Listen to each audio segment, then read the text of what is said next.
যত সাকসেসফুল এতটাই বিজি, তো আপনারা একটু সময় আমরা একটু সময় নষ্ট করতে চাই না, এবং কোনো মোবাইল যেন না বাজে। So ladies and gentleman, put your hands together. একটু উঠে দাঁড়িয়ে জোরে জোরে হাততালি দিন, খুব জোরে, আরো জোরে। আপনারা যত হাততালি দেবেন স্পিকার তত উত্তেজিত হবে। Put your hands together and help me welcome on stage founder Double Diamond, Kiriti and Shashwati Dasgupta on stage.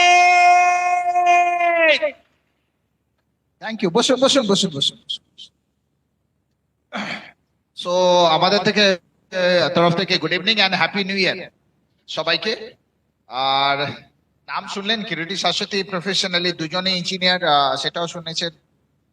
চাকরি করতে করতে আমরা বিজনেসটা শুরু করেছিলাম, বাট গত 25 বছর ধরে আমরা শুধু এই বিজনেসটাই বিল্ড করি, চাকরি আর করি না, কারণ করার দরকার পড়ে না। সো এতটাই পোটেনশিয়াল এখানে আছে। বাট কি হয় না, সমস্ত কিছুতে একটু চোখ কান খোলা রাখতে হয়। সে কোনো সাকসেসফুল হতে গেলে একটু চোখ কান খোলা রাখতে হয়। তো আমার তো চোখ কান দুটোর একটাও খোলেনি, তো শাশ্বতী খুলিয়েছিল, তো আমি শাশ্বতীকে দেবো আগে। বাট আমি একটা স্টোরি বলি, ঠিক আছে? একটা অফিসে ইন্টারভিউ হচ্ছে। সো আইটি ডিপার্টমেন্টে লোক নেওয়া হবে।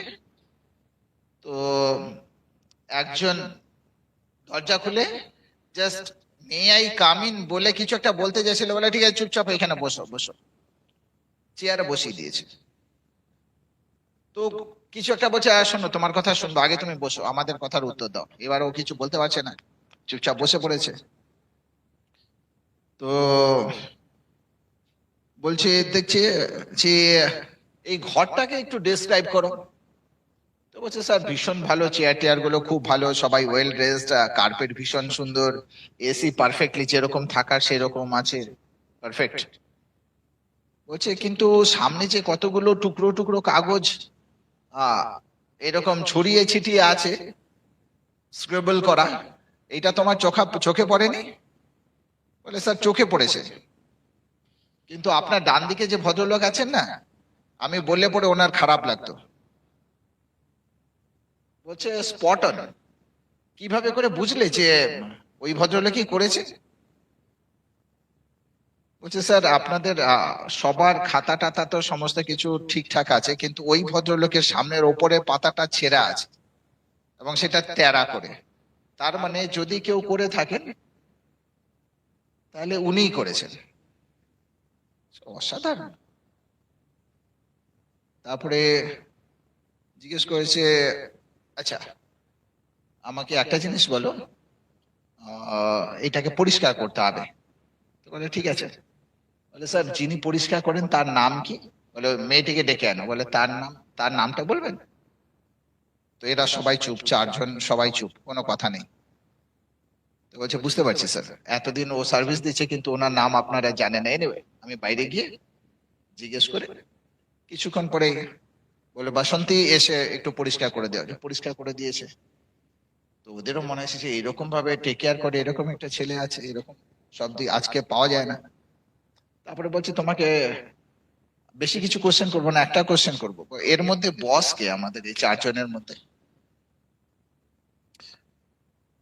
বলছে দেখুন,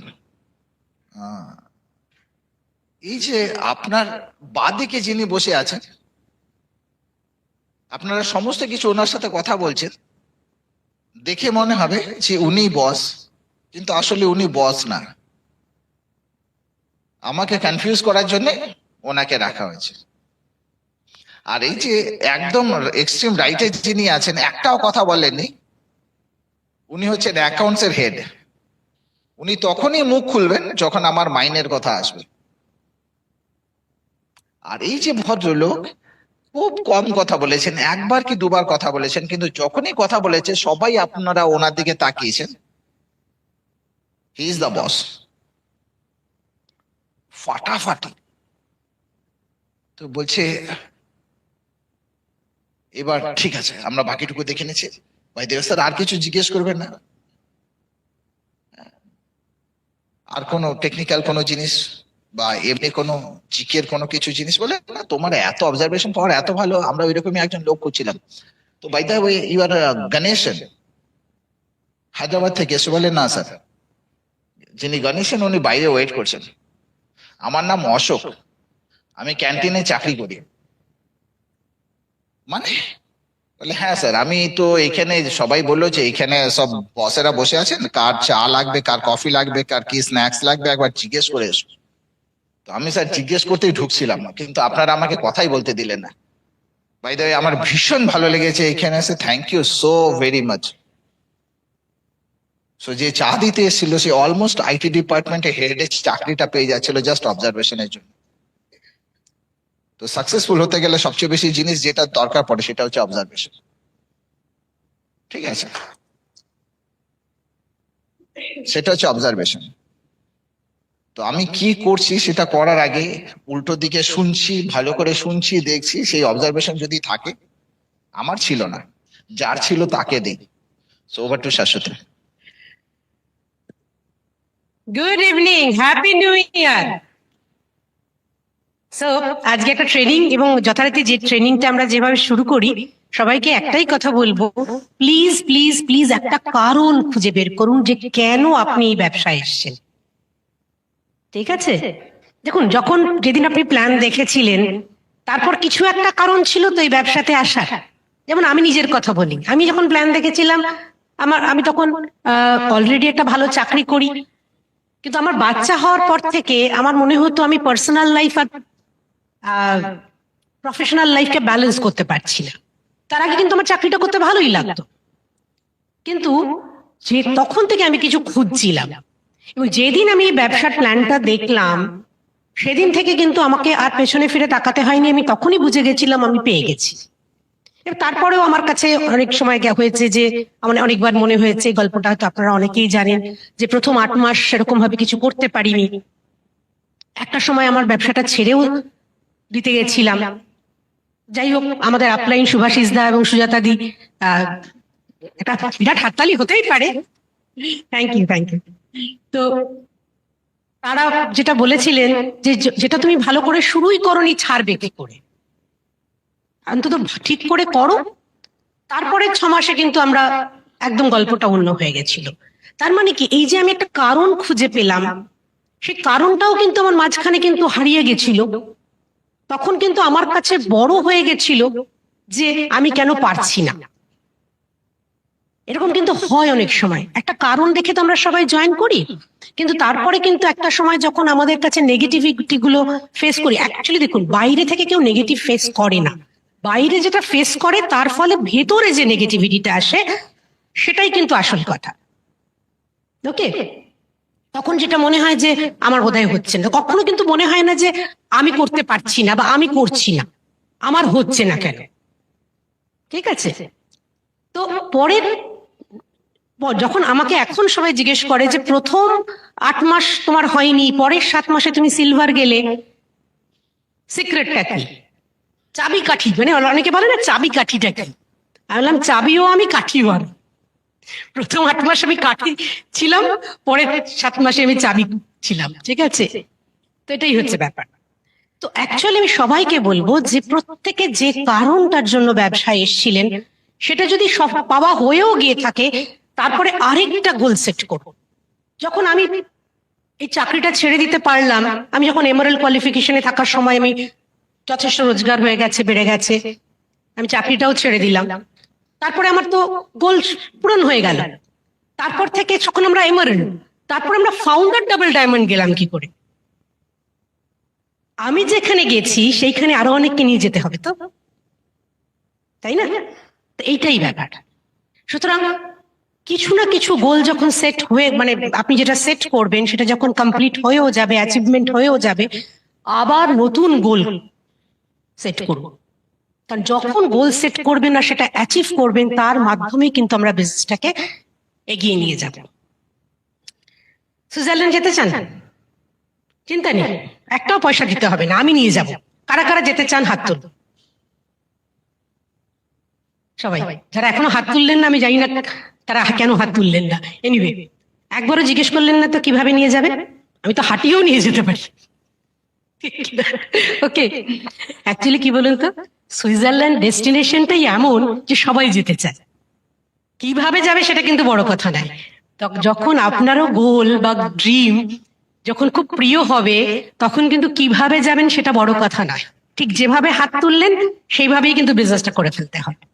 ওকে, তো দেখুন আমরা যখন আবার ফিরে এলাম, মানে সেই প্রথম 8 মাসের পরে যখন আবার জানুয়ারি 99-এ যখন আবার নতুন করে শুরু করলাম, আবার নতুন করে 3% গেলাম।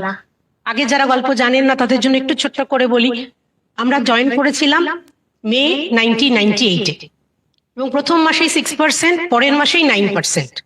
ভেবেছিলাম এভাবেই পৌঁছে যাব বাকি পিনগুলোতেও, কিন্তু তারপরে যেটা হলো, এটা তো আর নামতা নয়, হ্যাঁ। তো যেটা হলো, আমরা কিন্তু আস্তে আস্তে আবার 9 থেকে 6, আবার 6 থেকে 3 করে করে ডিসেম্বর 98-এ আমাদের টিমে 65 জন লোক, কিন্তু 52 পিভি খালি পার্সোনাল।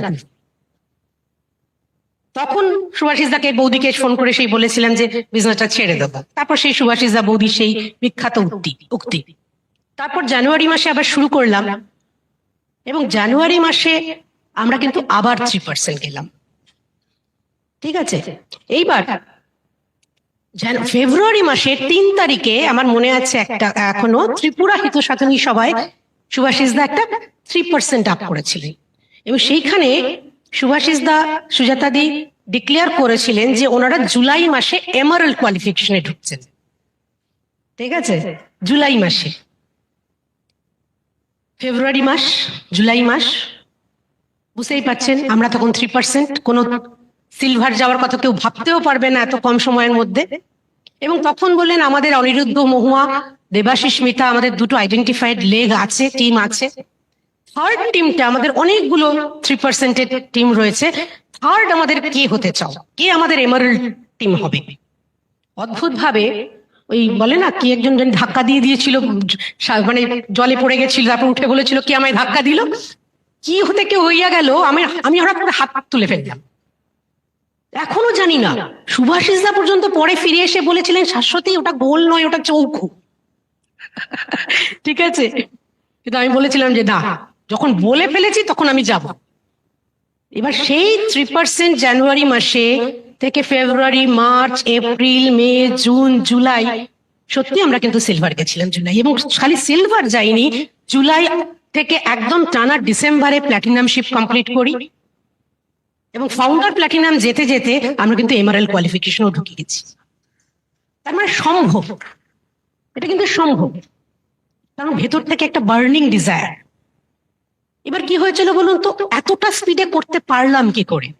কারণ ওই যে আপলাইনের ড্রিমের সাথে নিজের ড্রিমটাকে ট্যাগ করে নেওয়া। কখনো দেখেছেন দেখবেন একটু হাইওয়ে দিয়ে যেতে যেতে একটা বাস বা ট্রাকের পেছনে একটা সাইকেল ধরে নেয়, তখন কিন্তু সেই সাইকেলটা স্পিডটার, সাইকেলের স্পিড থাকে না, তখন বাসের স্পিড বা ট্রাকের স্পিডে চলতে থাকে। তো আমরাও কিন্তু তাই ছিলাম, আমরা হতে পারি একটা সাইকেলের মতন, কিন্তু যেহেতু সুভাষিস দাস, সুজাতাদির ড্রিমটা ছিল ট্রাকের মতন বা বাসের মতন, আর সেই ড্রিমের সাথে আমরা ড্রিমটাকে ট্যাগ করে নিয়েছিলাম বলে আমরাও কিন্তু এত তাড়াতাড়ি সেখানে পৌঁছে গেলাম। ওকে, এবার দেখুন যারা ইঞ্জিনিয়ারিং এ ভর্তি হয়, দেখুন প্রত্যেকটা ড্রিম বা গোল কিন্তু একটা প্রজেক্টের মতন। এই নয় যে আজকে সেট করলাম কালকেই পৌঁছে যাব।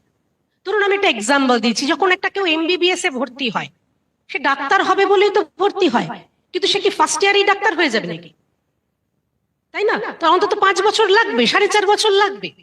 আবার একটা ইঞ্জিনিয়ারিং এর স্টুডেন্টও কিন্তু জানে যে তার 4 বছর লাগবে BE বা BTech পাশ করতে। তো এইটাই ব্যাপার, আমাদের ব্যবসাটাতেও আপনি কি গোল সেট করছেন তার উপর ডিপেন্ড করবে আপনি কতদিনে সেখানে পৌঁছবেন। যদি আপনার গোল হয় জাস্ট কোন রকমের 5,000 টাকা রোজগার করা, সেটা হয়তো 3 মাসে বা 6 মাসেও হয়ে যেতে পারে। কিন্তু যদি আপনি সত্যিকারের ডায়মন্ড শিপের জন্য বিজনেসটা বিল্ড করতে চেষ্টা করেন, তাহলে কিন্তু আপনার অ্যাটলিস্ট একটা 5 বছর বা 10 বছরের একটা গেম প্ল্যান। এবার এই মাঝে বাকি পিনগুলো কিন্তু মাইলস্টোনের মতো আসবে। আবার 5,000 টাকার জন্য যে এসছে, এই নয় যে সে 5,000 টাকার পরে থেমে যাবে। 5,000 টাকার পরে হয়তো সে 10,000 টাকা, আরো অনেককে 5,000 টাকা রোজগার করিয়ে দেওয়ার জন্য সে কিন্তু তাদেরকে হেল্প করার থ্রু দিয়ে কিন্তু এই বিজনেসে এগিয়ে যাবে। এটাই হচ্ছে ব্যাপার। তো আপনি কি কোথায় এসেছেন সেটা তো আমি জানি না। তো সেই জন্য আমি সবাইকে বলবো যে গোল সেট করাটা কিন্তু একটা ভীষণ দরকার। এবং অবশ্যই ফেইল। আমি যেটা বলতে চাইছি সেটা হচ্ছে 5 স্টেপস টু সাকসেস।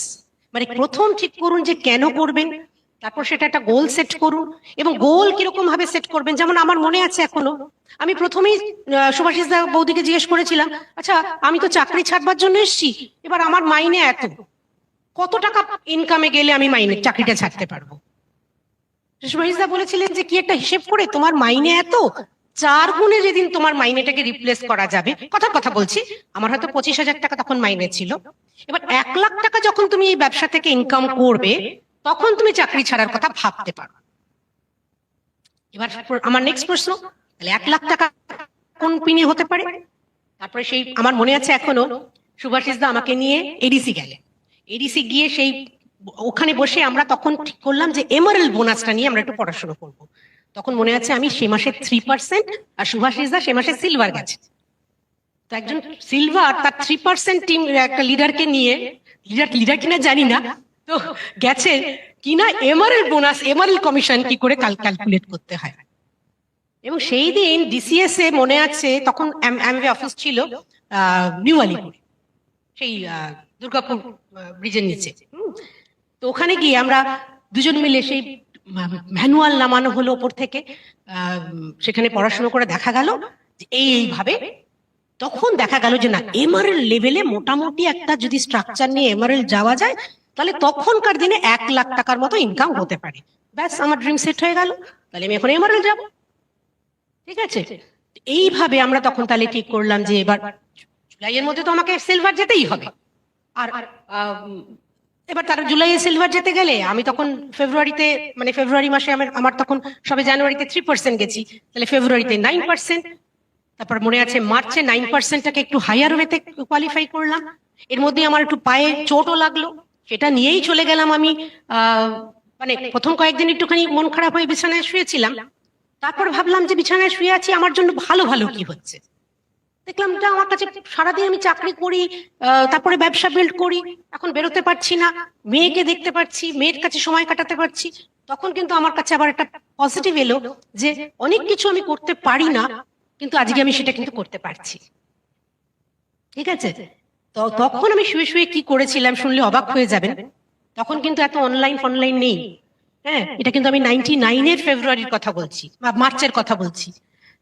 তখন আমি যেটা করেছিলাম, আমার বাড়িতে একটা ফিলিপস পাওয়ার হাউস ছিল, সেইখানে একটা রেকর্ড, তখন প্রোডাক্ট আর কটা, মাত্র 10-12টাই হবে, সেইখানে একটা রেকর্ডিং করে প্রতিটি প্রোডাক্ট তার ডেমো এমন ভাবে রেকর্ডিং করেছিলাম যে লোকে শুনলে ভিজুয়ালাইজ করবে, এবং সেই কটা প্রোডাক্টের কিভাবে ডেমো করব, তার কস্ট এফেক্টিভিটি সমস্ত ডিটেলস রেকর্ড করে সেটাকে একটা ক্যাসেটে করে করে, সেই ক্যাসেট কপি করে করে সমস্ত ডাউনলাইনের মধ্যে ছড়িয়ে দিয়েছিলাম। এবং ওই বিছানায় থেকে আমার মনে আছে আমি কিন্তু 3টে পিন চেঞ্জ করেছিলাম, 9% থেকে 12%, 12% থেকে 15%। এবং যখন আমি 15%-এ স্টেজে উঠি, সেটা বোধহয় মে মাস বা কিছু, হ্যাঁ জুন মাসের আগে আমি 15 গেছি, মে মাসে গেছি। তো মে মাসে কিন্তু তখন আমার পায়ে ক্রেপ ব্যান্ডেজ, ওকে। এবং যথারীতি কিন্তু আমি জুলাই মাসেই আমরা কিন্তু সিলভার গেলাম, ওকে। তো এইটাই হয়, মানে অনেক সময় মনে হয় যে আমি চাইছি এক, হচ্ছে আর এক। যদি আপনার কোনো ফাঁকিবাজি না থাকে, সবসময় একটা এই বিশ্বাস রাখবেন, যখন এটা আমার সাথে হচ্ছে নিশ্চয়ই এটার পেছনে কোনো কারণ আছে। এটা হচ্ছে যখন আমার এটা হওয়া কিন্তু আমার জন্য ভালো, এবং তখন কিন্তু সেটাকেই বিশ্বাস করে এগোতে হবে। যে আপনি কি পারছেন না সেটা না ভেবে, না কেঁদে, আপনি কি পারতে পারেন এটা হয়েছে বলে সেইটা ভাবা, ওকে ওকে। এবং প্ল্যান, আমরা বলি না আমার প্ল্যানটা ঠিক কাজ করলো না, অ্যাকচুয়ালি প্ল্যান কাজ করে না, আমরাই প্ল্যান করতে ঠিক মতো প্ল্যান করতে পারি না। We fail to plan, plan never fails, we fail to plan, okay. তখন দেখুন আমার এই ব্যবসাটা করার কোনো কারণ নেই, কারণ আমি একটা চাকরি করি এবং সেই চাকরিটা যথেষ্ট টাইম ডিম্যান্ডিং। কিরিটি চাকরি করে এবং যার ফলে আমাকে বিজনেসে হেল্প করতে পারে না। আমার একটা 1.5 বছরের ছোট বাচ্চা, নিউক্লিয়ার ফ্যামিলি, যথেষ্ট কারণ ছিল কিন্তু আমার বিজনেসটা বিল্ড না করার। কিন্তু একটাই কারণে আমি বিজনেসটা বিল্ড করেছি, আমাকে ফ্লেক্সিবল মম হতে হবে। তো এই একটা কারণ, মানে আপনি হাজারো কারণ পাবেন যে কেন করবেন না, হাজারো কারণ কিন্তু আপনার খুব ক্লোজ লোকেরা দেবে যে এই কারণে করবে না, তোমার এই কারণে করা উচিত না। কিন্তু আপনি একটা কারণ বের করুন যে না, আমাকে করতেই হবে, নয়তো আমার এই স্বপ্নটা কে সফল করে দেবে, আর কেউ করে দেবে না কিন্তু। তো এই যে ব্যাপারটা না, এর ফলে last but not the least হচ্ছে অ্যাকশন। 5 স্টেপস টু সাকসেস এর last but not the least হচ্ছে action with proper attitude, success মাইন্ডের সাথে আমরা যেন সেটাকে করি। এবার কি হচ্ছে না, অ্যাকশনে কি কি করব? অ্যাকশনে আমরা যেটা করব সেটা হচ্ছে 9 কোর স্টেপস। 9 কোর স্টেপস এর মধ্যে আমি বলবো যে অবশ্যই রোজ প্ল্যান দেখাবেন, যেন প্রত্যেক দিন অন্তত প্ল্যান দেখা। দেখুন, প্রত্যেক দিন প্ল্যান দেখানো আমি জানি নতুন লোকেদের অনেক সময় সব সম্ভব হয় না, কারণ আপনাদের অনেক সময় চাকরি থাকে, প্রেজেন্ট প্রফেশন থাকে। কিন্তু এমন ভাবে কিছু কাজ করা যাতে রোজ অন্তত চেষ্টা তো করা। সেই বিল ব্রিটের একটা বিখ্যাত গল্প আমার মনে পড়ে। বিল ব্রিট প্রত্যেকদিন রাত একটা অন্তত প্ল্যান না দেখিয়ে কিন্তু উনি ডিনার করতেন না। তো একদিন ওনার কোনো কাজ ছিল, কিছুই প্ল্যান হয়নি, প্ল্যান শো হয়নি, এবার অনেক রাত হয়ে গেছে, বৃষ্টিও পড়ছে। তখন ভাবছেন বাড়ি ফিরতে ফিরতে যে ইস, আজকে আমার কোনো প্ল্যান শো হলো না। হঠাৎ রাস্তায় দেখছেন একটা কেউ ওই স্ট্রিট লাইটের নিচে একটা রেইনকোট পরা একটা লোক আস্তে আস্তে দুলছে। বাহ, এই লোকটাকে তো পাওয়া গেছে। গিয়ে সেখানে গাড়ি থামিয়েছেন। তো গাড়ি থেকে নেমে বলছেন যে, তারপর নেমে দেখছি দাঁড়িয়ে তো অত মাতাল। হ্যাঁ, তখন বলছে যে আচ্ছা ঠিক আছে, পেয়েছি, একেই দেখাই। তো গাড়িটাকে বলছে আমার গাড়িতে এসো। তো বসিয়েছে, ও দেখেছে মাতাল, একটা জায়গা পাচ্ছিল না, বসেছে গাড়িতে এসে। বলছে আমি একটা বিজনেস করি, তোমাকে প্ল্যানটা দেখাবো। হ্যাঁ দেখাও। এবার দেখেছে, ও কার্ড নিয়ে চলে গেছে। কিছুদিন বাদে হঠাৎ করে বাড়ির কলিং বেল বাজছে। বিল ব্রিট তো প্ল্যান ট্যান দেখে ভুলে গেছে। এবার দরজা খুলে দেখছি সেই মাতাল আরেক মাতালকে নিয়ে এসে হাজির। তো বিল ব্রিট তো ঠিক আছে, দেখিয়ে দিয়েছে একেও। তো এবার এরা দুজনই উধাও। কিছুদিন বাদে একটি ইয়াং ছেলে বিল ব্রিটের বাড়িতে এসছে, একদম ফুটবলের জার্সি পরা, ফুটবল হাতে নিয়ে বলছে যে ওই আমার আঙ্কেল, পাড়ার আঙ্কেল, মানে ওই কোনো একটা মাতালের কথা আর কি, আমাকে আপনার এই কার্ডটা দিয়েছে, বলেছে নাকি আপনি কি এটা ব্যবসা করেন। বলছে হ্যাঁ। তা ওকেও দেখিয়ে দিয়েছে। তো গায়েব হয়ে গেছে। কিছুদিন, আরো কয়েক বছর বাদে ওই ছেলেটি একটু বড় হয়েছে, তখন তার গার্লফ্রেন্ডকে নিয়ে এসছে। তখন বলছে যে আমি এখন ল পাশ করেছি, আমার বিয়ে করব, এখন ওই প্ল্যানটা দেখতে চাই আরেকবার, আমার গার্লফ্রেন্ড। তো বিল ব্রিট প্ল্যান দেখিয়েছে এবং ওরা জয়েন করেছে। এই ছেলেটি ছিল পল মিলার, বিল ব্রিটের বিগেস্ট লেগ। কিভাবে পেলেন বিল ব্রিট? একজন মাতালকে প্ল্যান দেখিয়ে, তাই কি? Out of commitment. প্রত্যেক দিন যখন প্ল্যান দেখানোর কেউ কমিটমেন্ট করে, তখন সে কিন্তু এরকম ধরনের একটা লেগ পায়। ঠিক আছে, আমি একটা মজার গল্প বলি। এখানে সামনে সাগরিকা বসে আছে, ওর হাজবেন্ড অভিজিৎকে যখন আমি, অভিজিৎ আমার ছোটবেলার মানে ইউনিভার্সিটির বন্ধু। তখনকার দিনে তো কোনো মোবাইল টোবাইল ছিল না। তো আমি কি করেছিলাম, আমি অভিজিতের ফোন নাম্বারটা আমার কাছে কোনোভাবে ছিল, ওরা তখন ব্যারাকপুরে থাকতো। তো ব্যারাকপুরের এক্সচেঞ্জ নাম্বার জানি, আর ওর নাম্বারে 1996 লাস্ট 4টে ডিজিট এখন মনে পড়ে গেছে, কিন্তু তখন ওই 996টা না ওপরে জল পড়ে গেছিল, তো ধেপসে গেছিল। এবার মনে আছে কোনো একটা ডিজিট ডাবল আছে, আর আরেকটা যদি 96 নাকি 69 মনে পড়ছিল না। তো অনেকবার ফোন করেছি ওকে, দেখি সবসময় রং নাম্বার হয়, আর ফোনটা রেখে দিই।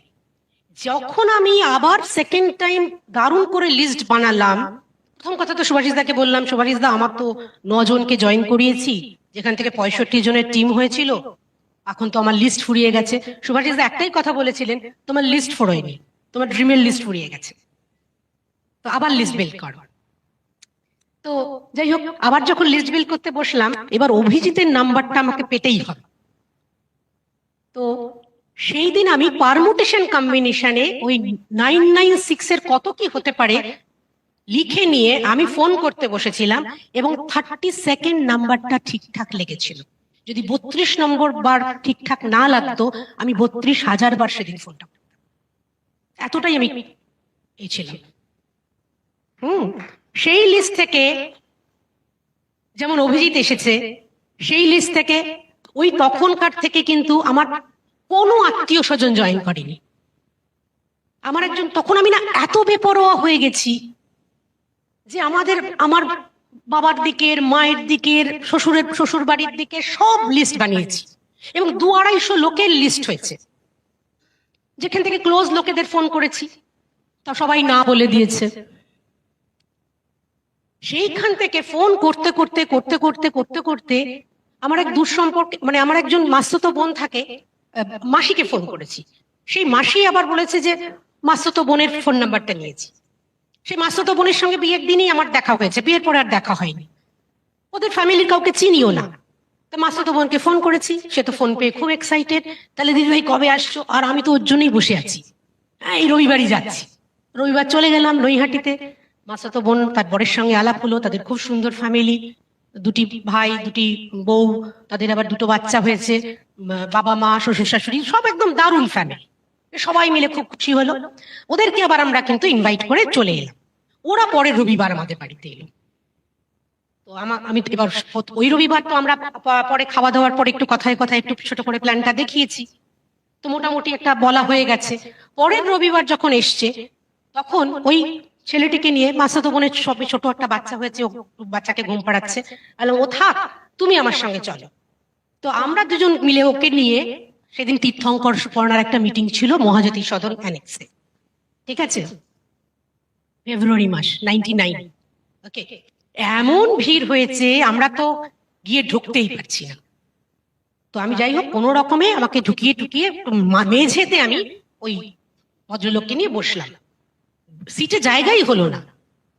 ওইখানে ওই এক্সাইটমেন্ট দেখে বেরিয়ে উনি বললেন যে দিদি আমি করবো। সে আজকে ফাউন্ডার এভারেল এখানে বসে আছে, অসীমেন সোনালী ঘোষ। তার মানে সেই মাসেই আমরা 2টো লেগ পেয়েছিলাম আউট অফ জাস্ট কি বলবো, ডেসপারেট হয়ে লিস্ট বিল্ড করার জন্য। তো যখন আপনি ডেসপারেট হয়ে লিস্ট বিল্ড করবেন না, তখন কিন্তু আপনি এইভাবেই পাবেন। তো 9 কোর স্টেপসে যেটা বলার, যে প্রথম তো প্রত্যেকদিন প্ল্যান দেখানো, তারপর হচ্ছে অবশ্যই 100% প্রোডাক্ট ইউজ রয়েছে, আর